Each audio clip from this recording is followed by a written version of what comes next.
El agente infeccioso en esta enfermedad es el VIH, el virus de la inmunodeficiencia humana. ¿Cómo se transmite esto? Con el contacto íntimo sin condón e intercambio de jeringas o agujas permite el contacto directo con las secreciones o sangre de un sidoso, pudiendo causar la contaminación del individuo con el virus del SIDA. Pero el SIDA también puede ser transmitido de madre a hijo durante el embarazo, parto o lactancia, pero es posible disminuir el riesgo de transmitir el virus al bebé con el tratamiento. Los primeros síntomas de SIDA aparecen de 3 a 6 semanas después del contacto con el virus e incluye fiebre alta, malestar, dolor de garganta y tos seca. Estos síntomas duran en promedio 14 días y desaparecen completamente después, pudiendo ser confundida con otras enfermedades como gripe o resfriado. Pero entonces, ¿cómo saber que tengo SIDA? Es importante hacer un examen de sangre que puede ser hecho de 40 a 60 días después del comportamiento de riesgo. Puede hacerse el examen gratis en los puestos de salud, en campañas de gobierno, en los centros de atención y consejería. Los principales síntomas del SIDA solo aparecen entre 8 y 10 años después de la contaminación con el virus y pueden ser a través de manchas rojizas o pequeñas erupciones en la piel, fiebre persistente, tos seca prolongada, sudor nocturno, ganglios inflamados, cansancio, dolor de cabeza y dolor de articulaciones, pérdida de peso abrupta, candidiasis genital u oral, diarrea persistente por más de un mes. Durante esta fase pueden producirse infecciones oportunistas como la hepatitis viral, tuberculosis, neumonía, toxoplasmosis.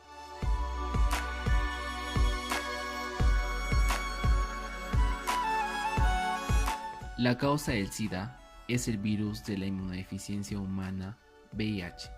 El virus está rodeado por una envoltura que contiene la glicoproteína de superficie GP120. Dentro del virus hay dos copias idénticas de ARN que constituye el genoma vírico y la enzima transcriptasa inversa. Para establecer la infección, primero el VIH tiene que acoplarse a su célula receptora.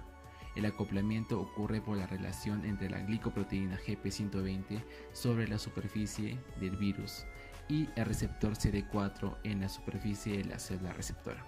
Además del receptor CD4, en la célula receptora debe haber otro. Este correceptor difiere según los tipos de células receptoras. En los macrófagos el correceptor se llama CCR5. Tras el acoplamiento, la envoltura vírica y la membrana de la célula receptora se fusionan de modo que el virus penetra en la célula. Cuando el ARN se libera en el citoplasma de la célula receptora, la transcriptasa inversa crea una copia de ADN de cadena doble a partir del genoma del ARN vírico.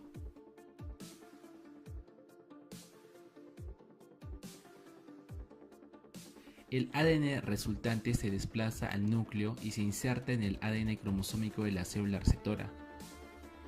Tras la inserción, el ARN vírico se puede sintetizar a partir del ADN generando ARN mensajero y ARN del genoma vírico. El ARN mensajero vírico se traduce generando proteínas víricas. Las proteínas funcionales se forman por la acción de la enzima proteasa al digerir un polipéptido largo. Los inhibidores de la proteasa que se usan en el tratamiento del SIDA interfieren en este paso. Las proteínas GP120 se introducen en la membrana de la célula receptora y las proteínas estructurales rodean el ARN vírico para formar el núcleo. Por último, el virus se libera de la célula receptora mediante un proceso en brotes. Durante el curso de la infección se producen mutaciones que permiten que la glicoproteína GP120 se una a un correceptor distinto en la superficie de los linfocitos T. Este correceptor se llama CXCR4. Ahora, el VIH infecta a las células y destruye aún más el sistema inmunológico.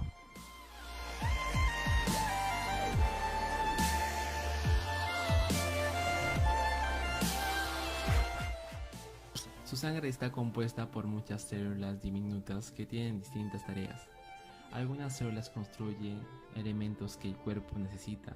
Otras células, como las células TCD4, trabajan para defender el cuerpo y destruir a los invasores. Estas células son parte de un sistema inmunológico. Las células del sistema inmunológico pueden combatir invasores, como los virus, o es posible que envíen una señal que alerte que un virus esté invadiendo el cuerpo.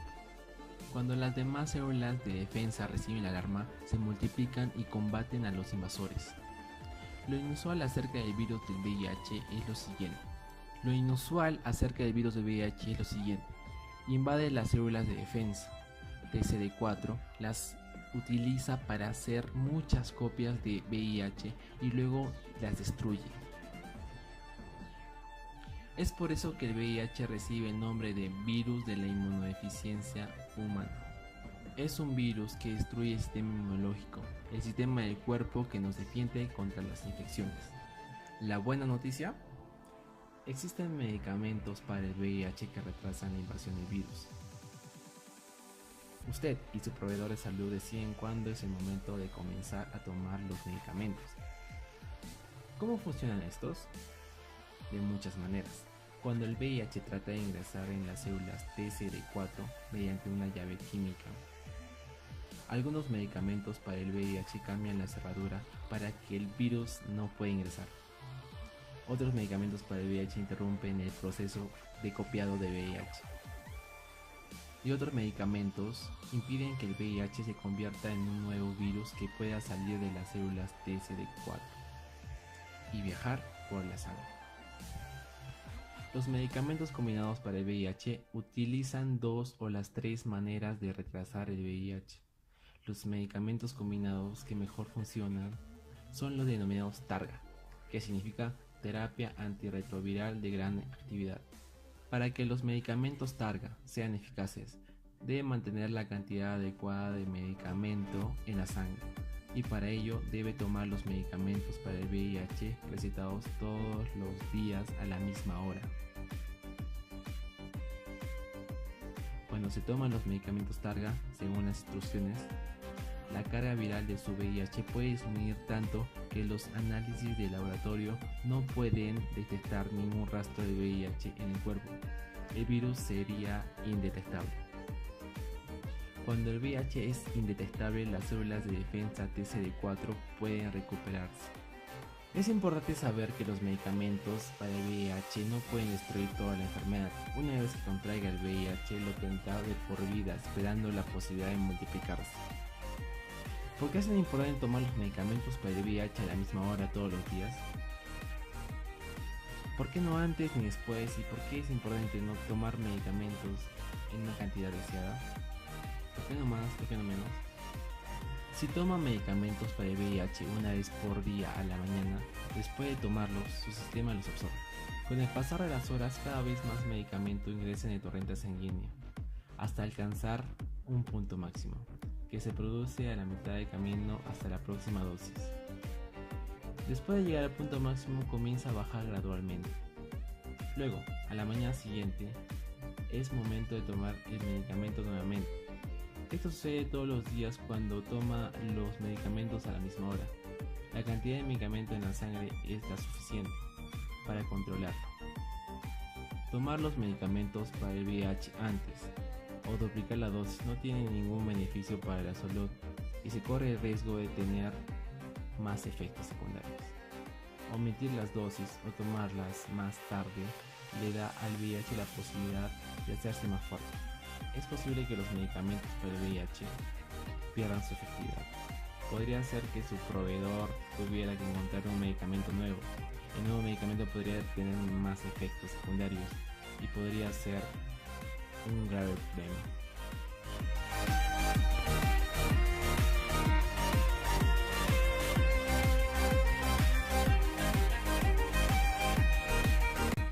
Diagnóstico por la infección del VIH. Para fines del diagnóstico tenemos las pruebas de tamizaje de primera instancia y después de esta están las pruebas confirmatorias, las cuales van a confirmar o descartar el resultado de las primeras. En las pruebas de tamizaje encontramos la prueba ELISA. ensayo de inmunoabsorción ligado a enzimas. En caso de que resultara positiva o reactiva, debemos recurrir a las pruebas confirmatorias, en las cuales la prueba estándar o más conocida es el Western blot. Sin embargo, también encontramos a la IFI, inmunofluorescencia indirecta, que tiene un rendimiento muy similar como prueba confirmatoria.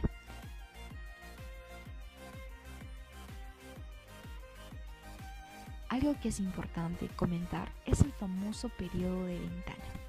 Cuando una persona se infecta con el virus del VIH, en su organismo van a ocurrir cambios ocasionados directamente por el virus, y el virus mismo se replicará en el organismo, determinando la presencia de la famosa carga viral, que no es otra cosa que la cantidad de virus que tiene una persona por mililitro de sangre.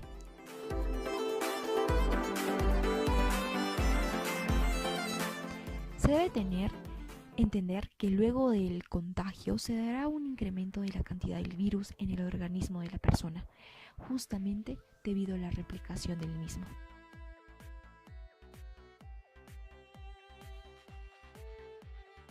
Sin embargo, el organismo en respuesta a este fenómeno va a producir sus anticuerpos para contrarrestar la infección producida por el VIH. Son estos anticuerpos los que van a ser detectados a través de las pruebas diagnósticas, tanto el ELISA como el Western blot. Y justamente es la medición de estos los que van a dar el diagnóstico. Sin embargo, es bueno entender de que existe un umbral para captar estos anticuerpos, debajo del cual las pruebas de diagnóstico van a arrojar resultados negativos, aun cuando la persona esté infectada. Vale decir que se necesita cierta cantidad de anticuerpos para que sean detectados por las pruebas.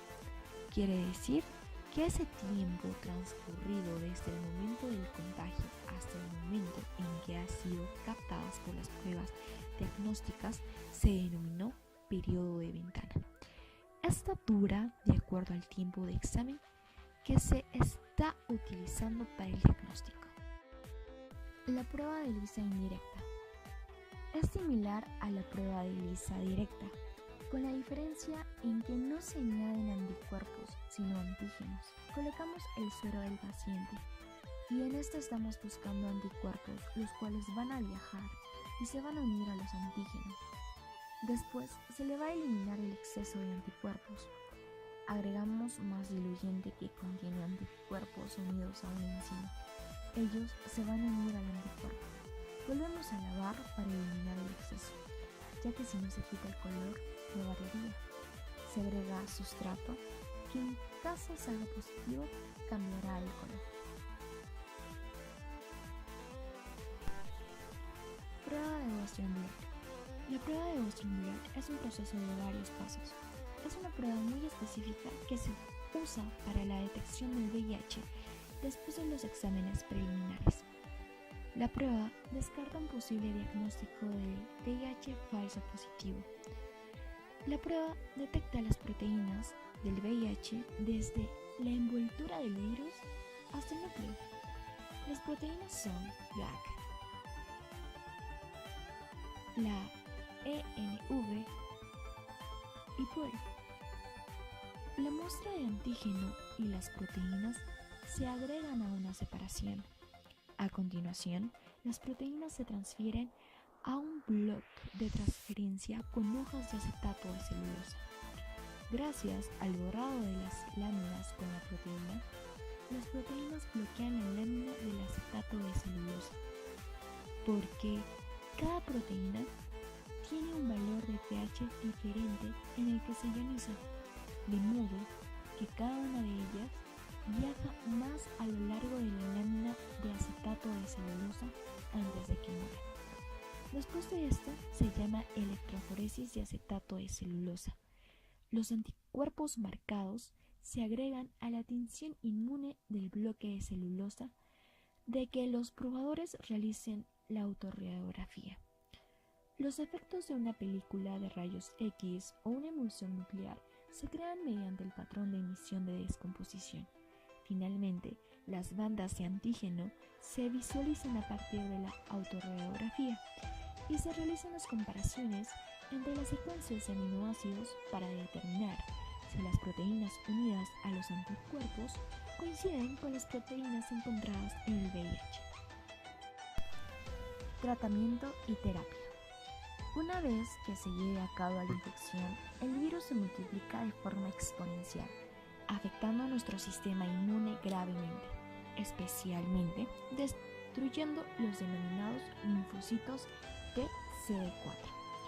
Aunque al principio el sistema inmune es capaz de controlar parcialmente la infección, la alta capacidad de división del virus, unida a su capacidad infectiva, termina por agotar nuestro sistema inmune hasta un punto que no es capaz de defendernos de patógenos oportunistas, los cuales son finalmente los causantes de provocarnos la muerte. No obstante, este proceso puede cambiar radicalmente si somos tratados adecuadamente con fármacos antirretrovirales. Normalmente, estos tratamientos son cócteles de fármacos que atacan e impiden la división del virus en diferentes etapas de su ciclo vital. Una vez que un enfermo inicia el tratamiento, la carga viral, o sea, el número de virus que tenemos por volumen de sangre, descienden espectacularmente. Tanto es así que llega un momento que la presencia del virus se hace indetectable mediante las técnicas de análisis actuales. Al día de hoy, los niveles normales de análisis pueden detectar alrededor de 20 copias de virus por mililitro de sangre. Por debajo de eso hablaremos de niveles indetectables. Eso no significa que no haya virus en sangre, simplemente no hay suficiente para que los sistemas de análisis los detecten. Esto hace que mediante el tratamiento y teniendo una carga viral indetectable de forma estable, se reduzca la posibilidad de transmitir el virus hasta niveles prácticamente despreciables. La consecuencia inmediata, por tanto, del tratamiento es la recuperación del sistema inmune. Las células ya no son detectadas y por lo tanto recuperan sus niveles normales, aunque este no haya desaparecido, manteniendo controlado su capacidad de división, quedando recluido en los denominados reservorios virales.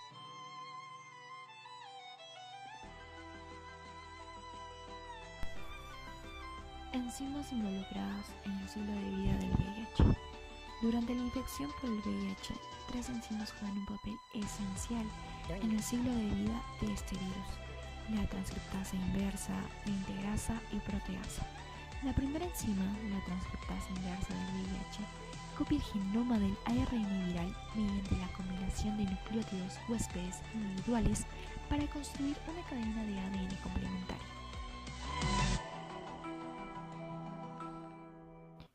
Cuando la transcriptasa inversa termina, esta hebra reemplazará el ARN viral original con otra hebra de ADN que duerme un ADN doble hélice. La segunda enzima, la integrasa del VIH, inserta el ADN viral en el ADN de la célula.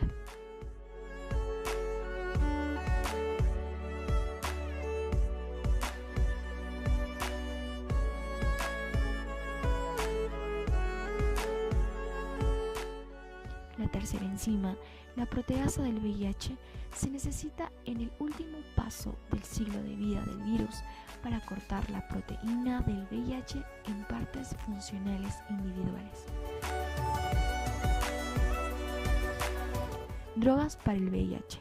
Las enzimas del VIH son objetivos de la terapia con medicamentos. 2 tipos de medicamentos bloquean la transcriptasa inversa. Medicamentos como el AZT, que imitan los bloques de construcción normales del ADN, pero terminan prematuramente la cadena del ADN.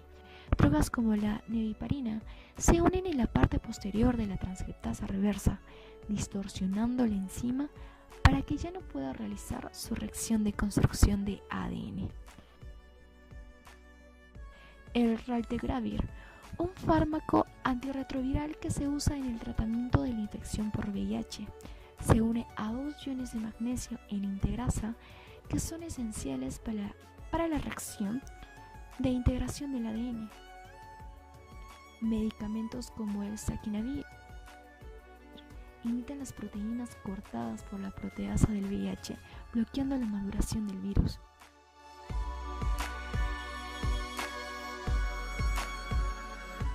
Resistencia a las drogas.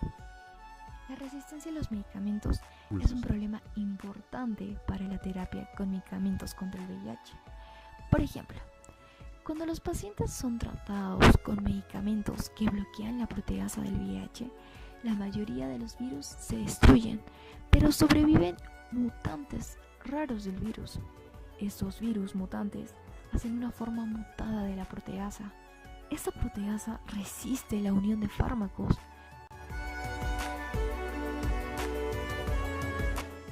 pero aún puede cortar la poliproteína viral. A lo largo de muchas generaciones, la población de virus acumula mutaciones adicionales que resisten aún más al medicamento. El método de tratamiento actual más efectivo utiliza una combinación de medicamentos que atacan a las diferentes enzimas, por lo que algunos de ellos seguirán activos incluso si una de las enzimas se vuelve resistente.